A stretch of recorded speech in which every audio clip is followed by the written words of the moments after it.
देखो फिर वही क्वेश्चन है, फाइंड रिमाइंडर वन 7 की पावर 103 इज डिवाइडेड बाई 25। तो मतलब 25 से डिवाइड करने पर रिमाइंडर क्या आएगा। तो फिर वही हमें 25 के मल्टीपल में चाहिए होगी कुछ वैल्यू। देखो ध्यान दो, जैसे हम क्या करेंगे, यहाँ पर 7 की पावर 103 है, इसको हम 7 स्क्वायर की पावर, है ना, देखो क्या हो जाएगा 51 इंटू 7 ऐसा लिख सकते हैं। देखो ध्यान दो, बताओ ऐसा लिख सकते हैं ना, बोलो भाई। अब देखो ये क्या हो गया, ये हो गया 49 की पावर 51 इंटू 7, 7 की पावर 103 को ऐसा लिखा। अब देखो 7 की पावर, अब देखो 49 है, देखो इससे 50 माइनस 1 बन जाएगा, क्योंकि देखो 50 में ही 25 छिपा हुआ है। 50 का मतलब 25 का मल्टीपल ही है एक तरीके से, है ना। देखो ध्यान दो, अब अगर हम इसको एक्सपेंड करें तो क्या बनेगा, देखो 51 से 0, 50 की पावर 51 माइनस 1 की पावर 0 प्लस 51c2, है ना, सॉरी 51c1, ठीक है, और माइनस 1 की पावर 1 प्लस 51c2।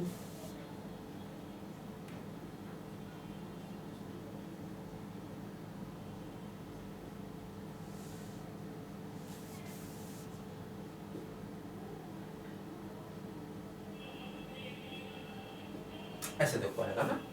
अब देखो लास्ट टर्म यहाँ पर जरा देखना जरूरी होता है। देखो क्या होगा, लास्ट टर्म जो होगा वो होगा 51c51, ठीक है, 50 की पावर 0 और माइनस 1 की पावर 51। देखो उससे पिछला टर्म क्या होगा, 51c50 और, है ना,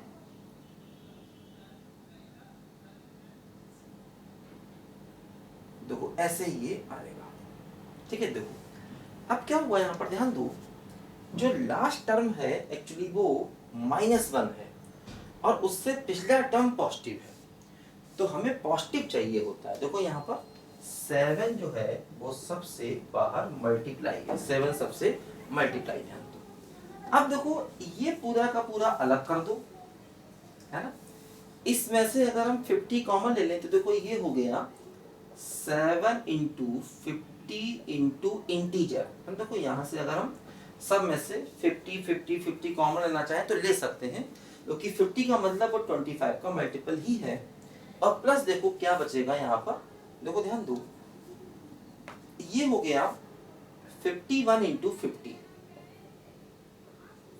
प्लस का, और देखो ये -1 का, ठीक है। अब देखो ये क्या हो गया 7 इंटू 50i प्लस, देखो ये क्या हो जाएगा, ये 51 इंटू 50 करो, देखो ऐसे, उसमें से 1 माइनस करो तो 25 और 49 आएगा, है ना, इसकी वैल्यू।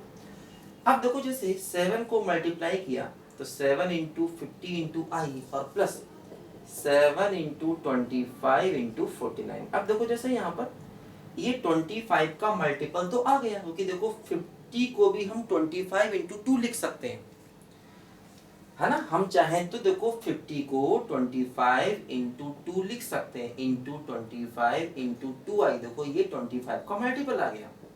अब ये हमारा रिमाइंडर तो होगा नहीं, तो अगर हमें रिमाइंडर चाहिए तो इसको फिर 25 से डिवाइड करना पड़ेगा। देखो आखिरी नंबर क्या है, इसको मल्टीप्लाई करो,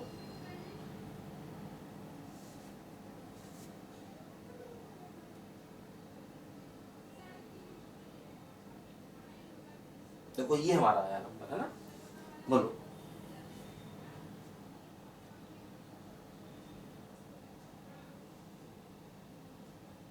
देखो ये, अब इसको डिवाइड करो 25 से, देखो क्या रिमाइंडर आता है।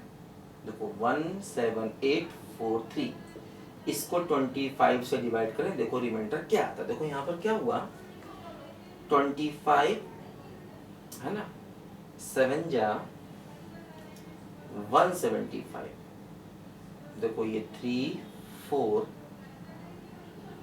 25 है ना, देखो यहाँ से बचेगा 9 3 है ना 75,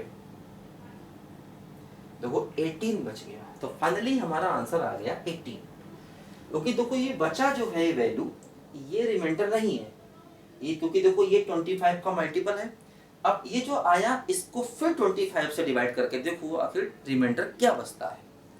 तो रिमाइंडर देखो 18 आया, तो हमारे क्वेश्चन का आंसर आ गया फाइनली 18 है ना।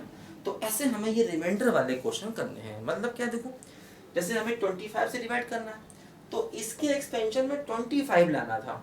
अब देखो हमने क्या चालाकी की यहाँ पर, इसको 49 के टर्म में लिखा, जिससे 49 को हम 50 - 1 लिख पाए और 50 में 25 आ जाता है। जैसे पिछले क्वेश्चन में हमें देखो 13 से डिवाइड करना था तो हम 26 लाए थे उसमें, क्योंकि 26 में 13 अपने आप से ही है। तो ये थोड़ा हमें कई बार यहाँ पर दिमाग लगाना पड़ता है डिवाइड रिमाइंडर वाले क्वेश्चंस में, लेकिन इस तरीके से हम लोग करेंगे तो इसको प्रैक्टिस करेंगे तो आसानी से क्वेश्चन निकल जाएंगे। लिखो जरा बच्चों ध्यान से पहले।